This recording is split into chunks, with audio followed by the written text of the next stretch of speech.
Bienvenidos una vez más a Psiquis. Soy Glenis Reyes, consejera en adicciones, y hoy tenemos un tema muy especial que es el duelo. Así que si están en su casita, busquen un cafecito, un tecito y siéntense cómodamente para que escuchen este tema que está muy interesante. Tenemos dos personas invitadas, dos personas muy especiales a las cuales le voy a pasar ahora para que se presenten, que son expertas en el tema del duelo. Vamos a ver primero con Kirsi. Bueno, buenas tardes. Hola, Gracias. Kirsi, bienvenida. Gracias por invitarme a su programa. Soy Kirsi, especialista en adicciones y duelo, y estamos aquí para compartir un poco de conocimiento. Gracias. Por aquí, Fior. Hola, Glenis. Bienvenida. Buenas tardes. Yo soy Fiordalisa Albino, soy fisioterapeuta y terapeuta holístico y me dedico también a lo que es la terapia de duelo. Excelente. Bueno, pues vamos a iniciar este tema tan interesante para muchas personas con Kirsi. Kirsi, ¿qué es el duelo? Vamos a ver. Bueno, para iniciar lo que es una pequeña definición de lo que es el duelo, tengo una frase de un célebre autor que dice: no me quites el duelo. El duelo es tan natural como llorar cuando te lastiman, dormir cuando estás cansado, comer cuando tienes hambre, estornudar cuando te pica la nariz. Es la manera en que la naturaleza sana un corazón roto. Eso lo dijo Dow Manning. Entonces, muchas veces vemos el duelo como un proceso de dolor, como una dificultad, como algo que nos incapacita. Sin embargo, es una reacción normal y natural que se experimenta cuando pasamos por procesos de transición, ya sea de pérdida de persona o pérdida de otras cosas que para nosotros son importantes. Gracias. Vamos a ver, ¿por qué para algunas personas, te tengo dos preguntas en una, ¿por qué para algunas personas el duelo se vive de una manera, unas personas lo afrontan de una manera y otros como que les cuesta un poco más? Y también quería que me especificara sobre el duelo, que no es solamente de la muerte de alguien, sino hay otro tipo de duelo, como una separación, ¿verdad? Una pérdida de un trabajo. Okay.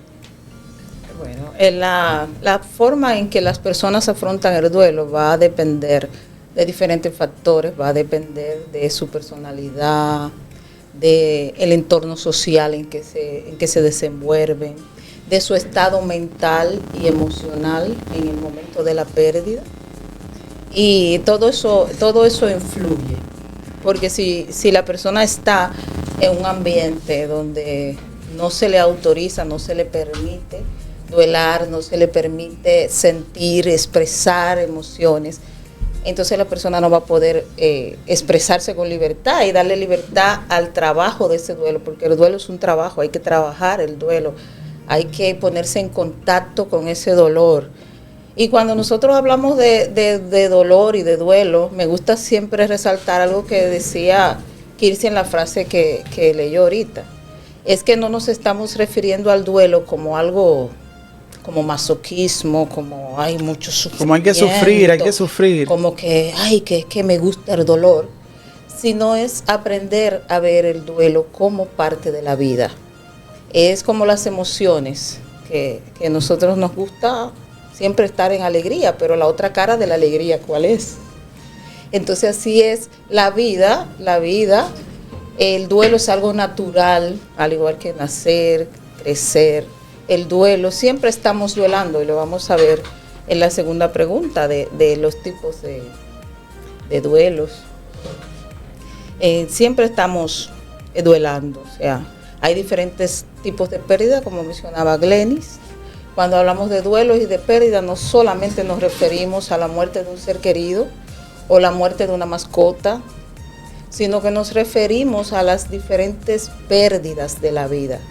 Estoy ante un duelo cuando no tengo trabajo, estoy ante un duelo cuando estoy enfrentando una separación o una ruptura de cualquier relación, no solamente un divorcio, sino también un rompimiento de un noviazgo de hace tiempo. Estoy ante un duelo, ante una mudanza, estoy ante un duelo cuando me decido o elijo irme del país a estudiar, a hacer vida en otro país, aunque lo elija de forma natural y consciente, y queriendo hacerlo, pues voy a afrontar un duelo porque me estoy separando de mi familia, de mi cultura, estoy saliendo de mis amigos, de mi ambiente social para adaptarme a un nuevo lugar, y eso implica un duelo del cual a veces no nos hacemos conscientes. ¿Qué pasa con esas personas que evaden el duelo? Por ejemplo, una persona tiene que vivir un duelo de una pérdida y lo que hace es que se va a beber, se va a andar, comienza, si es una relación, por ejemplo, termino otra relación, debo vivir un duelo, pero me meto en otra relación de una vez. O sea, ¿qué pasa con esas personas que siempre viven evadiendo el duelo? Bueno, las personas que siempre viven evadiendo el duelo van a caer en lo que llamamos siempre fondos. Van a tener que tocar ciertos fondos en la vida que lo llevan a un proceso autodestructivo. O sea, que eso se va acumulando, básicamente. Sí, eso se va acumulando y va empeorando, porque no solamente se acumula, sino que también va en aumento. Porque a medida que voy haciendo cosas que son autodestructivas para mí, me van a complicar, ya no va a ser solo el duelo o la pérdida sino también las demás pérdidas que me va produciendo el proceso autodestructivo. Ok, entiendo. Bueno, Kirsi, vamos a ver. Déjame aportar algo a varias cosas importantes que Fiola ha mencionado. Y dentro de esos factores que influyen en el duelo tiene que ver con nuestras creencias culturales y nuestras creencias religiosas de qué significa el duelo, incluyendo muchas veces qué significa la muerte, qué significa la separación, qué significa en sí la vida. Derrota. Claro, porque si en nuestra cultura latina, nosotros consideramos siempre la muerte como algo malo, como algo oscuro, como algo difícil, místico, difícil de procesar, pero es simplemente una transición, es pasar a otro estado, o sea, porque se murió un ser querido, poniendo un ejemplo, porque se haya muerto mi mamá, físicamente es su cuerpo que no está, pero lo que ella dejó en mí no va a pasar. Y también dentro de esas creencias erróneas que hay culturales, que creemos que cuando enterramos el muerto, enterramos todo lo vivido y queremos que el delete en el cerebro pase, borrar todo. Entonces, cuando queremos borrar todo, es que entramos en conductas evasivas. Y tú mencionaste ahorita que eres especialista en adicción. Muchas veces cuando no vivo un duelo sano, que entro en muchas conductas evasivas, puedo dar permiso a entrar en patrones de conductas adictivas, relaciones insanas, consumo abusivo de alcohol, consumo abusivo de otras sustancias. Entonces, tenemos que ver que un duelo que no se viva de manera sana puede abrir la puerta a vivenciar procesos dolorosos y traer otras condiciones. Procesos ya no de dolor, sino de sufrimiento, un sufrimiento que se prolonga en el tiempo. Exacto. ¿Qué hace un duelo difícil? Gracias, bueno, muy buena pregunta. ¿Qué hace que un duelo sea difícil? Dice un dicho general, el conocimiento da poder.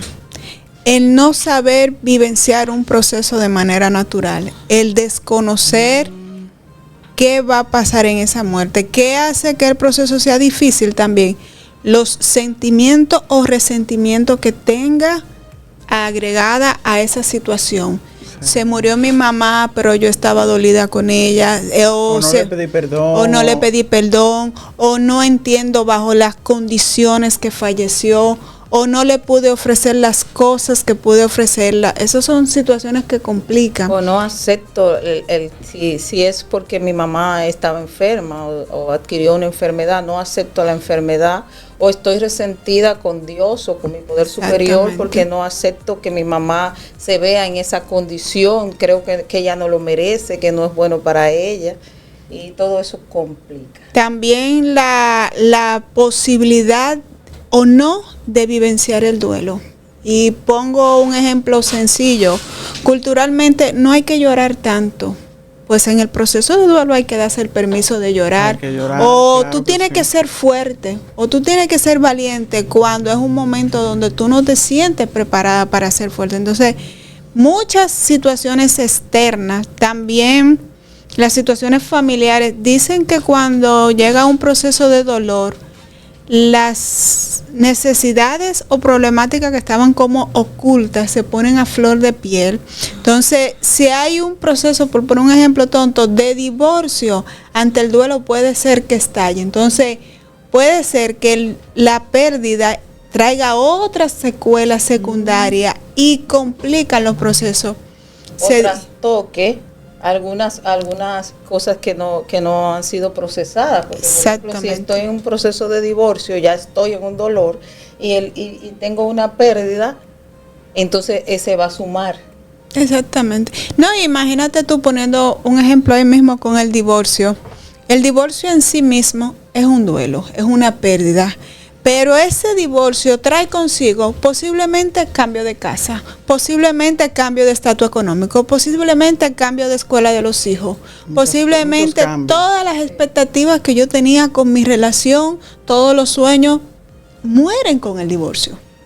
Entonces, es que una pérdida da como un efecto dominó en otras áreas de la vida. Y mucha gente se siente como fracasada por un divorcio, o sea, un divorcio, que lo boten del trabajo, todo ese tipo de cosas, se sienten como culpables, fracasados. ¿Por qué a mí? ¿Por qué me pasó esto? O sea, y comienzan a recriminarse la culpa, muchas veces se refugian en alcohol, en bebida, en sustancias, para evadir ese sentimiento. Ese sentimiento de culpa. Yo pienso, un puntico que quería pronunciar, que a nosotros, bueno, no sé si en esta cultura o en todo el mundo, no nos enseñan lo que es la pérdida, no nos enseñan lo que es el duelo, no nos enseñan a afrontar la muerte. Simplemente nacemos, nos enseñan, bueno, vamos a estudiar, vamos a trabajar, vamos a vivir, pero nadie nos prepara para ese momento de dolor, no nos preparan adecuadamente para decirnos, mira, en un momento esta persona se va a ir, ya no va a estar más, ¿qué tenemos que hacer? No sé si eso ustedes van a hablar un poquito de eso más adelante. Eso es paradójico porque escuchándote me hace reír, porque digo que es paradójico porque en nuestras culturas modernas lo que tendemos es a todo lo que nos causa un poquito de dolor, como que hay que omitirlo. Oh. Sin embargo, en las culturas antiguas, en nuestros orígenes, los indios, donde quiera que ellos lo tienen como cultura, o sea, ellos no huyen del miedo de la muerte porque no temen a la muerte, porque lo ven como un proceso natural. Y desde el parto, desde que la mujer da a luz, se comienza a vivenciar esos procesos evolutivos donde vamos transitando diversos duelos. Entonces, cuando ya llegan a un momento de la pérdida, esas culturas, en vez de hundirse en dolor, hacen una celebración, porque ellos entienden que es una transición, que no es una pérdida per se. Nosotros lo vemos desde la palabra pérdida, o sea, se perdió. Cuando algo se pierde, es lo que piensa el cerebro, no hay recuperación ninguna, no hay ganancia ninguna, no hay beneficio ninguno. Eso es lo que pensamos cuando escuchamos la palabra pérdida. Pero en esas culturas no es en ese contexto en que lo viven. Okay. Sí, y ahí mismo hay que pensar que nacimos para el vacío. Hay y la cultura y el consumismo lo que nos llama es a tener, a poseer, pero también hay ganancia en estar ligero de maleta. Hay ganancia en dejar ir cuando es el momento. Y podemos ver el duelo desde diferentes enfoques, desde el enfoque religioso, del enfoque desde la teoría de los apegos. Cómo me apego o cómo me relaciono, podemos verlo de diferentes ámbitos, porque todo eso trastoca lo que es nuestra definición de duelo. Por ejemplo, en la manera en que mi familia procesa, desde el enfoque sistémico, cómo mi familia procesa los duelos, cómo yo vi a mi mamá vivenciar los duelos, así yo voy adquiriendo cómo yo voy a procesar los duelos. Si en mi familia se entiende que cuando muere alguien, por hablar de la pérdida, porque podíamos hablar de otros tipos de pérdida, es un proceso para compartir, para decir adiós, para perdonar, para enviar a esa gente en luz. Los niños van a ir asumiendo desde pequeño, cómo se viven los duelos. Sí, sí. Si entiendo que puedo decirle a Dios desde el amor, desde la libertad, desde la gratitud que recibí cuando estaba aquí, entonces los niños lo ven así. Ahora, si en mi casa, cuando se muere esa persona, comenzamos, ¿por qué te moriste? No puedo vivir, no puedo procesar, no puedo caminar, mi vida no tiene sentido. Entonces, estamos sin querer repitiendo ese patrón. A menos que haya una persona que esté dispuesta a cambiar o a aprender a hacerlo de manera diferente.